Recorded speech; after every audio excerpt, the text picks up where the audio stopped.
안녕하세요. 전국 돌봄 서비스 노동조합입니다. 그리고 저는 사무처장 전현욱입니다. 쉽고 재밌게 배우는 수업 시간인데요. 오늘은 통상임금에 대해서 말씀드릴 수 있도록 하겠습니다. 통상임금 들어보셨나요? 잘 못 들어보셨죠? 우리가 그냥 임금은 이야기하는데 통상임금은 잘 이야기하지 않습니다. 우리가 연장과 야간 근로를 하는데 통상임금이 아주 중요하거든요.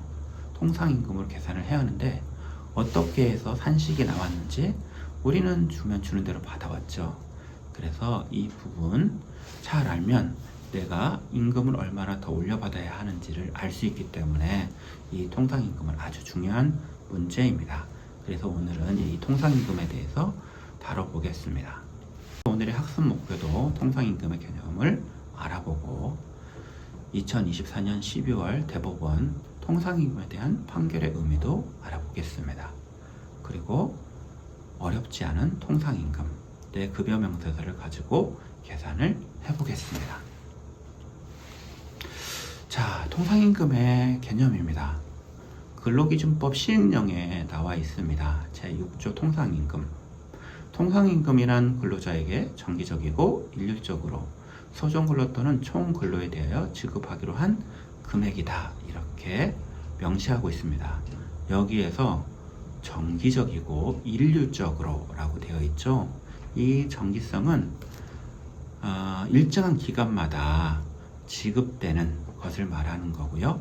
일률성이라는 건 어떠한 조건이 충족되었을 때 모든 노동자에게 똑같이 적용되었을 때를 말하는 것입니다. 그래서 근속수당 같은 경우 1년이 되면 만약 3만원이 오르게 되어 있다고 한다고 하면 1년이 지난 모든 노동자에게 3만원이 일률적으로 지급이 되죠. 만약에 2년이 지나면 6만원 지급하기로 했다. 그러면 2년이 지난 모든 노동자에게는 똑같이 일률적으로 근속수당이 올라가게 되어 있습니다.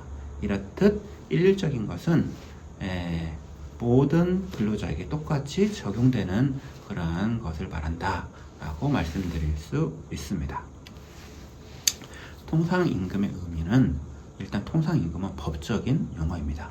그래서 강행성을 가지고 있는데요. 지키지 않으면 무효, 강제력을 가지고 있다 라고 말씀드립니다. 그리고 통상임금은 소정근로의 가치를 평가한 개념입니다. 내가 한 달에 몇 시간을 일했을 때는 내가 얼마만큼 임금을 받아야 한다 라고 하는 것이 소정근로의 대가이고요. 여기는 기본급과 그리고 각종 수당을 고정적으로 지급되는 이 수당을 포함한다 라고 말씀드리겠습니다. 만약 200만원의 기본급을 가지고 있는 분이 명절 상여금을 600%를 받는다라고 했었을 때 그러면 이제 600%이기 때문에 한 달에는 평균적으로 나눴을 때는 100만원씩 지급받게 되죠. 그러면 내가 받는 소정근로는 기본급에 명절 상여금 100만원 분을 해서 통상임금은 300만원이 되는 것입니다. 그래서 이것이 엄청 중요한 거죠.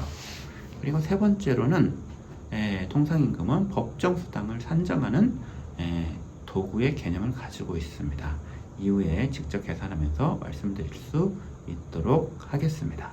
그리고 통상임금은 연장수당을 억제하는 수단으로 기본급만 가지고 하면 임금이 통상시급이 연장 야간할 때 적게 들어가기 때문에 많은 일을 시키려고 할 텐데 통상임금으로 계산했었을 때는 금액이 올라가기 때문에 연장 야간 근로를 억제하는 그런 효과를 가지고 있기 때문에 그런 의미를 담고 있습니다. 통상임금은 도대체 어디에 영향을 미칠까요? 라고 했는데요. 맞습니다. 앞서 이야기했듯이 연장, 야간, 휴일 근로에 대한 추가 수당을 지급할 때 통상임금을 해야 됩니다. 그리고 연차, 휴가 수당 등 법정 수당을 계산할 때 이 통상임금을 적용해야 합니다. 그리고 퇴직금을 계산할 때도 이 통상임금이 사용될 수 있는데요. 평균 임금이 높은 분들은 평균 임금으로 하지만 평균 임금보다 통상 임금이 높은 분들은 이 통상 임금으로 퇴직금을 계산한다 라고 알고 계시면 되겠습니다. 그래서 소정근로의 대가로 볼 수 없는 것들을 좀 정하고 있는데요. 여기서 보면 추가나 야간 근로는 통상임금에 포함되지 않는다. 그리고 원래 하기로 했던 소정근로 외에 다른 근로를 했었을 때도 포함되지 않는다 라고 규정하고 있다는 것. 그리고 주요수당 또한 통상임금에 포함되지 않는다는 것을 알고 계시면 되겠습니다. 자, 그리고 작년 12월에 대법원에서 통상임금에 대한 기준이 변경되었습니다. 2013년에 대법원 판결에 있어서는 통상임금을 정할 때에는 정기성과 일률성과 고정성 조건을 충족해야 한다라고 했었는데요. 작년 12월에 대법원 판결은 이 고정성을 제외시켰습니다. 그래서 미래에 정해진다라고 판단되는 것들은 다 포함이 되게 되었습니다. 이 고정적인 것이 완성되지 않는다 하더라도 이게 미래에 확정되는 고정성에 있어서는 인정하겠다라고 하는 판결이었습니다. 그래서 명절상여금이 그동안 계속적으로 이 통상임금에 들어가냐 안 들어가냐를 가지고 많은 판결이 있었는데요. 이제는 명절상여금이 포함되게 되었습니다. 그리고 만군수당 이런 것들도 미래에 일어날 수 있는 일인데 이것이 정해지지 않았다라고 해서 조건부를 달았을 때는 통상임금으로 포함이 되지 않았었는데요. 이게 통상임금으로 포함이 되었습니다. 그래서 우리 요양보호사들은 기본이 연장야간을 많이 하고 있잖아요. 그래서 명절상여금이 일단 포함이 된 것은 매우 좋은 일이다 라고 말씀드릴 수 있겠습니다. 자, 그러면 통상임금에 포함되는 수당에 대해서 알아볼 수 있도록 하겠습니다. 직책수당, 기술수당 당연히 통상임금에 포함이 됩니다. 그리고 근속수당도 포함이 되죠. 그런데 가족수당이 있는데요. 이 가족수당이 가족수에 따라서 차등적으로 적용이 되면 일단은 통상임금에는 포함이 되지 않습니다. 그런데 가족수당이라는 명목만 있고 이것이 일률적으로 그냥 명목상으로 가족수당이라고 하고 만약에 5만원씩 지급된다. 가족의 숫자랑 상관이 없었을 때는 이게 통상임금으로 포함이 됩니다. 그리고 성과금은 매년 달라질 수가 있기 때문에 통상임금에 들어가지 않는데 최소한의 통상임금을 정했을 때는 통상임금에 최소한의 성과급을 정했을 때는 통상임금에 포함이 됩니다. 그리고 조건부에 정해져 있었던 내용들은 통상임금에 많이 들어왔고요. 명절 휴가비 당연히 들어왔다라는 거 말씀드리겠습니다. 특정 시점에 확정되어 있는 것들은 다 들어온 거죠. 자, 그 다음에 중요한 문제가 있습니다. 여기에 보면 통상임금에 대해서 자율성을 좀 주고 있는데요. 통상임금이 법적인 거라고 했고 강행적인 거라고 했잖아요. 그래서 통상임금이 법적인 내용보다 적을 때는 그 부분만큼 무효입니다. 그래서 통상임금을 다시 적용해서 산정을 해야 되는 거고, 그랬을 때는 임금체불 문제가 발생하는 부분이 있다라고 말씀드리겠고요. 이 통상임금에 대해서 노사는 임금 부분이기 때문에 자율적으로 정할 수 있다라고 하고 있습니다. 이 자율적으로 정했을 때는 약정 통상임금이라고 이렇게 말씀드릴 수가 있는데요.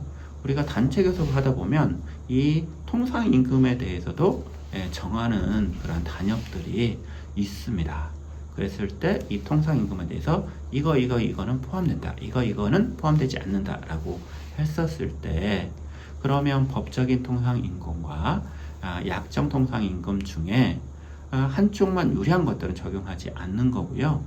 사측과 노측이 다 유리하다고 본다고 하면 그것은 인정할 수 있겠다라고 말씀드리는데, 만약에 통상임금에 만약에 근속수당이 빠져 있다라고 하면 그 부분만큼 보이기 때문에 이 통상임금은 근속수당에 대해서 포함되어야 한다라고 하는 부분입니다. 그래서 자율성을 주면서도 법적인 것이기 때문에 그것이 충족되어지지 않았을 때는 그만큼이 무효다라는 것 명심해 봐야 합니다. 통상임금에 대해서 계산해 볼 수 있도록 하겠습니다. 이것은 A 요양원의 급여 명세서입니다. 2024년 기준이고요.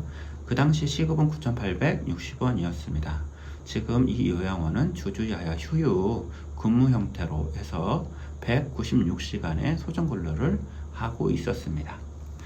자, 기본급은 194만 2,230원이었고요. 여기는 포괄 연장 수당과 포괄 야간 수당으로 해서 2월 달이라고 해서 아니면 3월 달이라고 해서 임금의 변화가 있는 것이 아니라 일률적으로 전체를 계산해서 연장과 야간 시간 계산을 해냈습니다.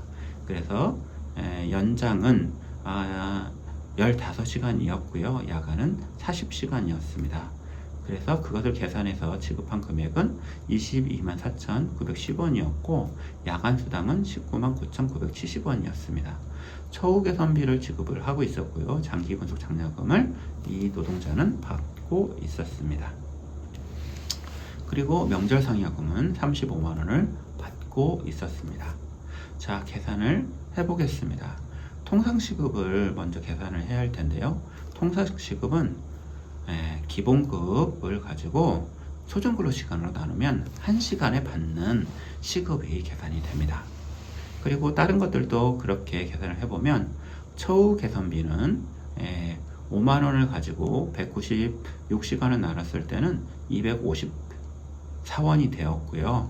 그리고 장기근속 장려금은 67,320원이었는데요. 이거는 세금 떼고 지급을 하고 있었죠. 시급으로 계산을 하면 342원이었습니다. 명절 상여금 같은 경우는 1년에 35만원을 받고 있었는데요. 이거는 한 달로 계산을 해내고 다시 시급을 계산해내야 하기 때문에 12개월로 나눠서 소정근로 시간으로 나눠야 합니다. 그랬을 때는 148원이 되었습니다. 그래서 이 수당들에 대한 통상임금을 계산했더니 744원이 되었습니다. 그래서 기본급과 각종 수당에 대한 통상임금을 계산했는데요. 1,603원이었습니다. 그래서 1,603원을 가지고 포괄 연장수당 15시간에 대해서 계산을 했지요. 그래서 연장시간은 근무 외에 연장을 했기 때문에 150%를 적용을 해야죠. 그래서 15시간 곱하고 1.5를 다시 곱하면 23만 8,657원이 나왔습니다.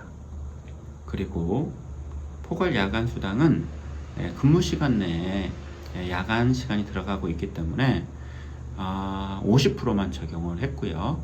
그랬을 때 계산을 해보면 1,603원 곱하기 40 곱하기 0.5를 했었을 때는 21만 2,140원이었습니다. 그래서 계산을 했었을 때는 45만 797원이었죠. 그래서 두 금액의 차이는 2만 5천원 정도가 차이가 났습니다. 우리가 매월 2만 5천원을 적게 받고 있는 셈이었죠. 1년으로 따지면 한 30만원이죠. 내 임금 25만원을 적게 받고 있는데도 우리가 그것을 잘 모르고 있었던 것입니다. 우리가 알면 우리의 임금을 이렇게 올릴 수가 있는 것입니다. 그래서 통상임금, 그리고 우리가 교섭할 때 많은 수당들을 따내고 있는데요. 그랬을 때 이 통상임금은 매우 중요한 부분이고 우리의 임금을 한 번 더 올릴 수 있는 거다라는 걸 아시면 되겠습니다. 어떻게 통상임금 내용이 도움이 되셨나요? 노동조합은 우리에게 큰 힘이 됩니다. 사측이든 정부든 우리에게 근로조건을 어렵게 만드는 부분에 있어서 노동조합은 그것들을 해결해 나가기 위해서 노동자들이 스스로 뭉쳐서 만들었습니다. 내가 계약직이라고 해서, 아니면 내가 촉탁직이라고 해서, 아니면 내가 조금 있으면 일을 그만둔다고 해서 라고 하는 부분으로 해서 우리의 권리를 찾지 못한다는 것은 정말 안 되는 부분입니다. 우리 스스로가 노동자로서의 우리 권리를 반드시 찾고 우리의 권리를 정확하게 주장해야 우리가 제도도 개선하고 우리의 이익들을 찾을 수가 있습니다. 그렇기 때문에 그런 부분에 있어서 노동조합은 큰 힘이 되고 있죠. 혼자 싸울 때는 힘들어도 같이 싸우면 할 수 있습니다. 노동조합으로 뭉쳐주십시오. 노동조합은 언제나 당신 편입니다. 감사합니다.